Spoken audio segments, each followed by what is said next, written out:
हरिओम। मनुष्य की इच्छा होती है कि कोई हमें समझे। हर माँ चाहती है कि पुत्र हमें समझे। पुत्र भी यही चाहता है कि माँ हमें समझे। सास चाहती है बहू हमें समझे। बहू भी चाहती है सास हमें समझे। पिता भी चाहता है पुत्र हमें समझे और पुत्र भी चाहता है पिता हमें समझे। और एक सत्य ये भी है कि समझता कोई कभी एक दूसरे को नहीं, अंत तक। कोई कुछ भी किसी के लिए कर दे, समझता कोई अंत तक एक दूसरे को नहीं है। ये जो प्यास है, ये प्यास ही रह जाती है। वास्तव में ये जो प्यास है ना, ये बिल्कुल वैसे ही है जैसे मृग तृष्णा का जल। दूर से दिखता है कि वहां पे जल है, दौड़ के जाओ तो वहां रेत है। संसार की जितनी भी प्राप्तियां हैं वो मृग तृष्णा के जल के समान है। प्राप्त होने के पश्चात भी संतुष्टि नहीं है। संसार के सुखों में ये गुण है कि प्राप्त होने के पश्चात भी संतुष्टि नहीं है। जैसे हिरन वहां पे पहुंच भी गया जहां पे जल दिख रहा था, फिर भी संतुष्टि उसको नहीं प्राप्त हुई, कारण कि वहां पे जल था ही नहीं, वो भ्रम हो रहा था। तो संसार की खुशियों में आप अक्सर देखिए, आपको कोई चीज प्राप्त भी हो जाती है, लेकिन जो तृप्ति का स्तर, जो अनुभूति होनी चाहिए, वो होती नहीं है। जितनी खुशियां मानिया उतने भय रोग। सब कुछ मिल भी जाता है, सब कुछ प्राप्त भी हो जाता है, एक फिर भी अतृप्ति का भाव रहता है। ये बड़ा अचरज का विषय है। अच्छा, एक बात और भी है, मनुष्य प्रयत्नशील भी रहता है। ऐसा नहीं कि वो प्रयत्नशील नहीं रहता है, वो अपने वाले में बनाने की कोशिश करता है, बनाता भी है, बनते भी जाते हैं काम, फिर भी तृप्ति नहीं मिलती। अब सब लोग सोचो कि जैसे जैसे मैं सोचती हूं या सोचता हूं, मान लो होता भी जाता है, एक नई समस्या खड़ी हो जाती है। एक समस्या बनी तो दूसरी फिर नई खड़ी हो गई। तो वो जो इच्छा है ना कि कोई हमें समझे, कोई हमें माने, वो आपके अच्छा होने के पश्चात भी आपकी ये इच्छा अधूरी रह जाती है और अंत तक अधूरी रहती है। ये भी बड़ा अचरज है माया का कि जब हम ये चाहते हैं कि कोई हमें समझे, कोई हमें समझे तो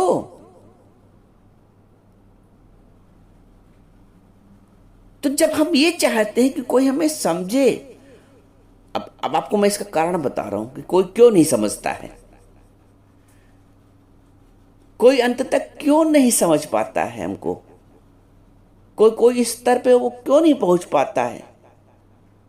हम अच्छे हैं, हम सच्चे हैं, हम सेवानिष्ठ हैं, फिर भी अगला नहीं समझ पा रहा है। तो क्यों नहीं समझ पा रहा, इसका उत्तर आप समझे।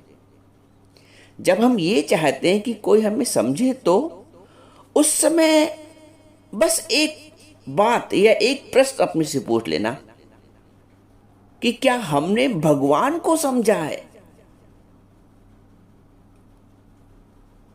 देखो, मैं आपको वो धुरी पकड़ाना चाहता हूं, वो चाबी पकड़ाना चाहता हूं खजाने की। जो खुशी का खजाना आप चाहते हो ना, चाबी आपके पास नहीं रहती है। तो जब हम ये चाहते हैं कि कोई हमें समझे तो उस समय बस एक बात या एक प्रश्न अपने से पूछ लेना कि क्या हमने भगवान को समझा है। जब तक हम भगवान को नहीं समझेंगे तब तक कोई हमें नहीं समझेगा। अब भगवान को समझने का मतलब ये नहीं है कि घंटी बजाना, मात्र हाथ जोड़ लेना, मंदिर के चक्कर लगा लेना, व्रत उपवास रहना, ये भगवान को समझना कतई नहीं है, ये भ्रम है हमें है सब, कि मैंने इतना उपवास किया, इतने व्रत रखे, इतने दीपक जलाए पेड़ के नीचे, इतनी घंटी बजाई, इतने सालों से शंख बजा रहा हूं, इतने सालों से मंदिर जा रहा हूं, ये समझना नहीं है।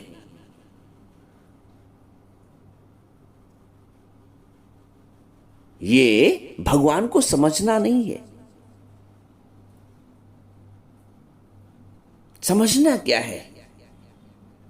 और एक बात ये भी समझो कि जिस अनुपात में हम भगवान को समझते जाएंगे, उसी अनुपात में संसार भी हमें समझता जाएगा। जिस अनुपात में हम भगवान को समझते जाएंगे, संसार भी उसी अनुपात में हमें समझता जाएगा। क्या है भगवान का समझना? भगवान ने इसका उत्तर गीता में बोला है, ये यथा माम प्रपद्यन्ते तांस तथैव भजाम्यहम्। ये यथा माम प्रपद्यन्ते तांस तथैव भजाम्यहम्। जो मुझको जैसा भजता है मैं भी उसको वैसा ही भजता हूं। भगवान कहते हैं ये यथा माम प्रपद्यन्ते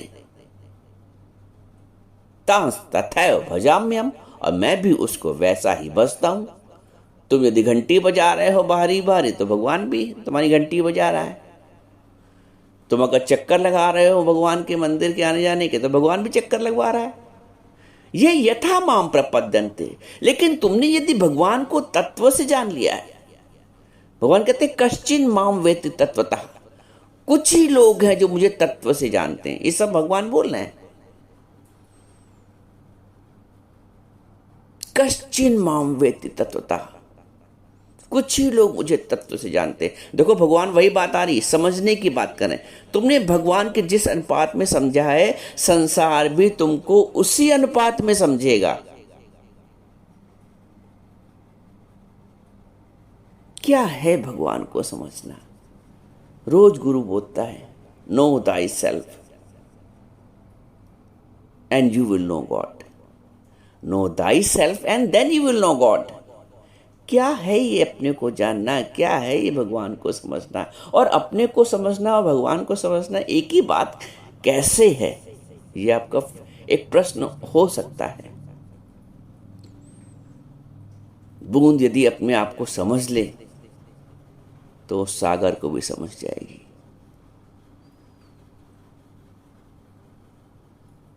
बूंद यदि अपने आप को तत्व से जान ले तो सागर को भी जान जाएगी। बूंद केवल अपने आप को बस बूंद मात्र मानेगी और सागर को विराट मानेगी, तो सागर सदैव विराट रहेगा और बूंद सदैव क्षुद्र रहेगी। लेकिन जिस दिन बूंद अपने को तत्व से जान लेगी, तो मोही तो ही मोही अंतर कैसा जान। फिर तो अंतर ही नहीं रह जाएगा। जीव जब तक अपने आप को जीव जानेगा, तब तक सुख दुख मान अपमान निंदा स्तुति आदर अनादर, पूछा जाना ना पूछा जाना, ये सारे द्वंद्व उसके साथ जीवन में लगे रहेंगे। जीव जब तक अपने आप को जीव जानेगा,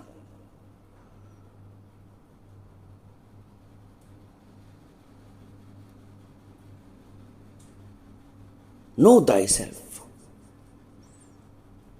अपना मूल पहचान समझ मन दर्शन, यही भगवान।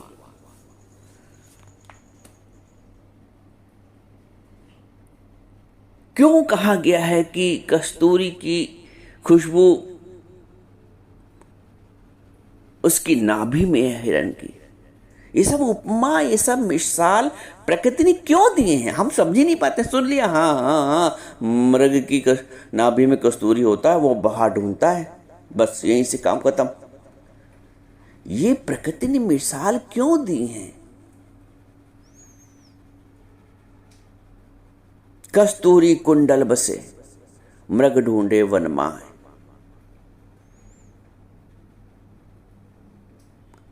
काहे न नलिनी तू कुमलानी, तेरे नाल सरोवर पानी। कहता है नल्ली से,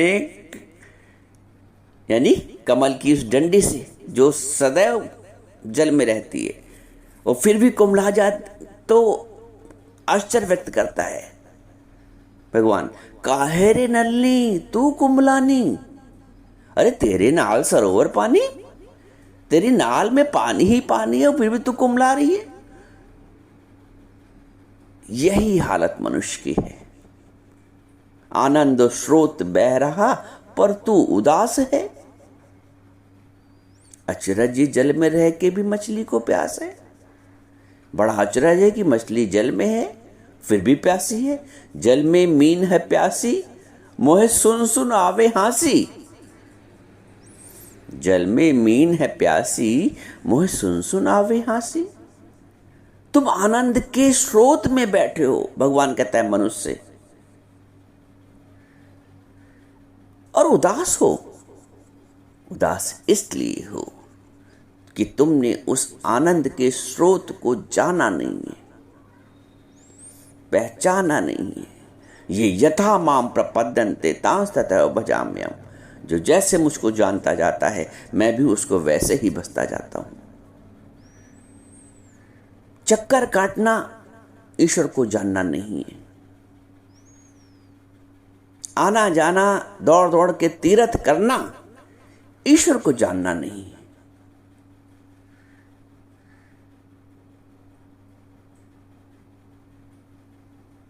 दान देना ईश्वर को जानना नहीं है। दान देते हो ना, उसमें देने का भाव है, उसमें द्वैत का भाव है, ईश्वरीय भाव का अभाव है। बात समझो। यदि तत्व ज्ञान नहीं है जीवन में तो तुम मेहरी को एक साड़ी भी दोगे ना, काम वाली बाई को, तो उसमें भी देनेपन का भाव रहता है, द्वैत का भाव रहता है। द्वैत का भाव है, परमात्मा का भाव नहीं है। सत्कर्म हुआ है, कर्म से अकर्ता नहीं बने हो, कर्म से ऊपर नहीं हुए हो, कर्म अकर्म नहीं हुआ है। जब तक कर्म अकर्म नहीं होगा, बंधन है, सुख है, दुख है, लेने देने का भाव है, ये सब परमात्मा से दूर ले जाते हैं। द्वैत का भाव हमें परमात्मा से दूर ले जाता है। द्वैत के कर्म, द्वैत की क्रियाएं भगवान को जानने में रुकावट है। मैं खुले शब्दों में बोल रहा हूं, द्वैत के कर्म भगवान को जानने में रुकावट है। और तुम जितना द्वैत के कर्म करते हो, तुम समझते हो मैं जान रहा हूं, जान तो नहीं पाए। जानोगे कैसे? कोई जाननहारा मिला भी है, कोई जनाने वाला मिला भी तो है जीवन में। यही कारण है कि मनुष्य सब कुछ करने के पश्चात भी अंत में अतृप्त जानता है कि करना था सो ना कियो, पड़े मोह के फंद। नानक समय रम गयो, अब क्यों रोवत अंध।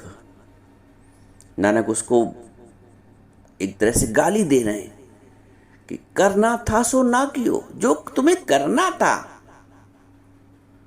जो तुम्हारे जीवन का उद्देश्य था।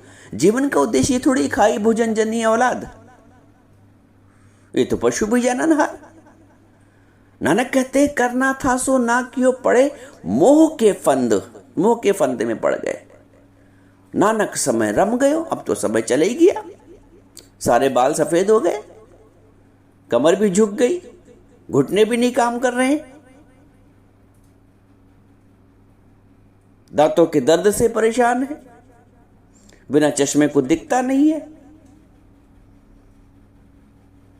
नानक समय रम गयो, चला गया सर समय,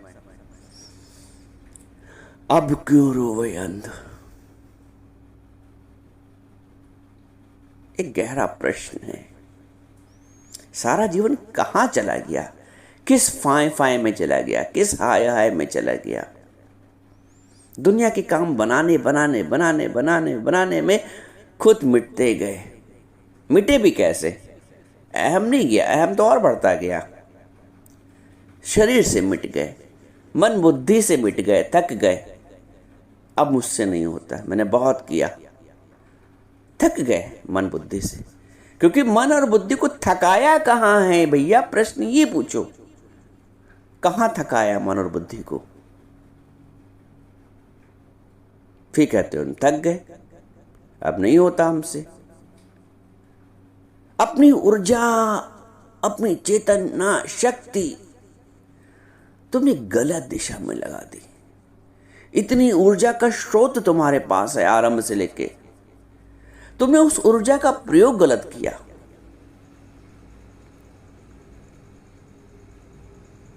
एक पिताजी ने अपने पुत्र को, 2 पुत्रों को 100 रुपए दिया, पुराने जमाने की बात है। कहा इस 100 रुपए ले जाओ, पूरे घर को भर दो। अब 2 बेटे दोनों 100 रुपए लेके निकले तो घर से बाहर, दोनों सोच में पड़ गए कि कैसे घर को भरा जाए। बड़े वाले ने सोचता रहा कि कौन सी ऐसी सस्ती चीज है जो ले लूं मैं, घर भर जाए। उसने देखा कि कूड़ा बड़ा सस्ता मिल जाएगा, घास फूस सस्ती मिल जाएगी। उसने 100 रुपए का खूब कूड़ा खरीदा, पूरे घर में भर दिया। छोटा वाला भी सोच रहा था क्या करूं। बड़े ने अपने कमरे को भर दिया अपने हिसाब से, छोटा वाला भी सोचा था मैं अपने कमरे को कैसे भरूं। वो गया 100 रुपए की मोमबत्ती ले आया, तो पूरे कमरे में, घर भर में जहां जहां जरूरत थी सब जला दिया, भर गया पूरा रोशनी से। बुलाया पिताजी को, पिताजी चलिए देखिए। पहले बड़े लड़के के घर कमरे में गया, देखा ओ बदबू बदबू बदबू बदबू कूड़े की। बाहर आ गया नाक बंद करके। छोटे लड़के के क्षेत्र में गया तो उसका घर रोशनी से भरा हुआ, अगरबत्तियों से की खुशबू से भरा हुआ। क्या वाह बेटा वाह, तुमने सही प्रयोग किया है। तो कुछ गिनती की श्वासें, भगवान भी हमें एक अधिकतम उम्र 100 साल की देता है 100 रुपए के रूप में। हम उसको खुशबू से भरते हैं कि मैं मेरे तू तेरे कर्तापन की गंदगी से भरते हैं, कूड़े से भरते हैं। ये कूड़ा है अहमता, ये कूड़ा है मैं मेरा तू तेरा, लड़ाई झगड़ा विकार। और देखो तो सारा जीवन एक आम आदमी का इसी से भरा रहता है। मैं मेरे में ही भरा रहता है, तू तेरे से ही भरा रहता है, काम क्रोध लोभ मोह विकार से ही भरा रहता है।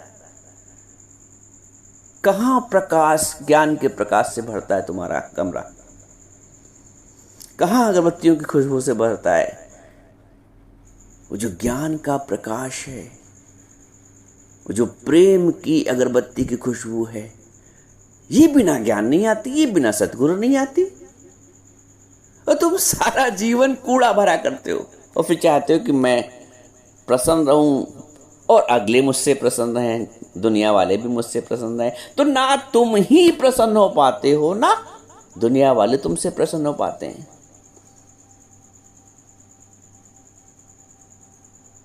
आनंद स्रोत बह रहा पर तू उदास, यही कारण है कि ना कोई हमको समझता है, ना हम किसी को समझ पाते हैं। अचरजी जल में रह के भी मछली को प्यास है। प्यासे आए हो, कहते नहीं प्यासे आए हो प्यासे ही चले जाते हो। यही सच है।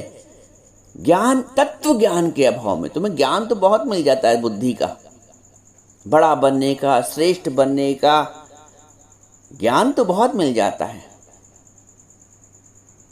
तत्व ज्ञान, जो यो वेत्ति तत्वतः, भगवान ने कहा यो वेत्ति तत्वतः, जो मुझे तत्व से जानता है। यो वेत्य, जो वेत्ति तत्वतः। भगवान ने कभी शरीर से जानने तो नहीं कहा। भगवान ने पूरी गीता में कहीं सारा जीवन मंदिर जाने को तो नहीं कहा। भगवान ने कहीं पूरी गीता में कोई अन्न छोड़ने को तो नहीं कहा। अनाश्रितः कर्म फलम कार्यम कर्म करोति, या भगवान उसके लिए कहते हैं जो कर्म के फल का आश्रय नहीं लेता है, इच्छा नहीं करता कि कोई हमें समझे, कोई हमें माने तो, कोई समझे तो। भगवान कहते हैं अनाश्रितः कर्म फलम कार्यम कर्म करोति, या जो फल के बिना आश्रय लिए हुए कर्म करता है, कार्यम कर्म करोति, या उसको भगवान बोलते हैं सा सन्यासी, वह सन्यासी है, चाहे योगी चाहे, और वही योगी है, ना निराग्नि न चाक्रिय, ना अग्नि का त्याग करने वाला, ना कर्मों का त्याग करने वाला, ना मंदिरों में चक्कर लगाने वाला, ना कर्ता बन के दान करने वाला, ना कर्ता बन के यज्ञ करने वाला। अनाश्रितः कर्म फलम, कर्म के फल का जिसने आश्रय नहीं लिया है, कार्यम कर्म करोति, या उसको भगवान ने बोला है योगी सन्यासी। अग्नि का त्याग, व्रत खाने का त्याग, भोजन का त्याग, इसको भगवान ने कहीं नहीं बोला है। अहमता ममता कर्तापन का त्याग जब तक नहीं होता, अहमता अर्थात मैं हूं सास, तो मैं बहू की त्रुटि बिना देखे नहीं रह पाऊंगा। मैं 1000 बार कहता हूं मैं हूं बहू, तो मैं सास के भी गुण अवगुण देखूंगी जरूर। अरे आजकल संतान तो माता पिता में गुण अवगुण देख लेते हैं। आपने मेरे साथ ये नहीं किया, बाकी तो ठीक है, आपने मेरे साथ ये नहीं किया, तो वही अतृप्ति का भाव,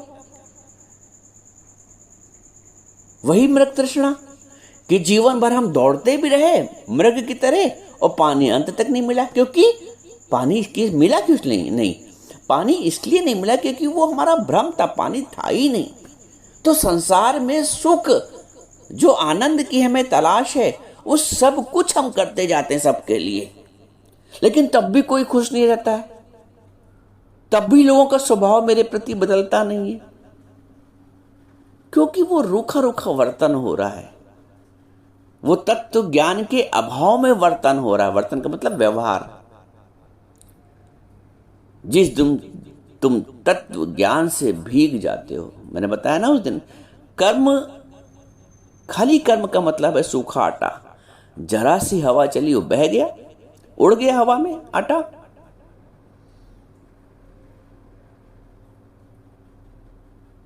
लेकिन वही आटा यदि पानी से मढ़ जाता है तो वो भारी हो जाता है। जो बिल्कुल हवा से उड़ रहा था वो भारी हो गया, कितना भी पंखा चले हवा चले नहीं उड़ेगा आटा, उसने पानी का साथ जो कर लिया है। तो हम संसार में आके अगर सतगुरु का साथ नहीं करते हैं, ज्ञान का साथ नहीं करते हैं, तो ऐसे ही उड़ते रहेंगे जैसे वो आटा हवा में उड़ रहा है। फिर आटा ये इच्छा करे कि कोई हमें रोके, कोई हमें समझे, अरे तुमने पानी का साथ ही नहीं किया तो उड़ोगे तो है ही है। तो तुमने ज्ञान का, तत्व ज्ञान का साथ ही नहीं किया है, तो दुनिया तुम्हें कैसे पूछोगी? जीवन भर उड़ते ही रहोगे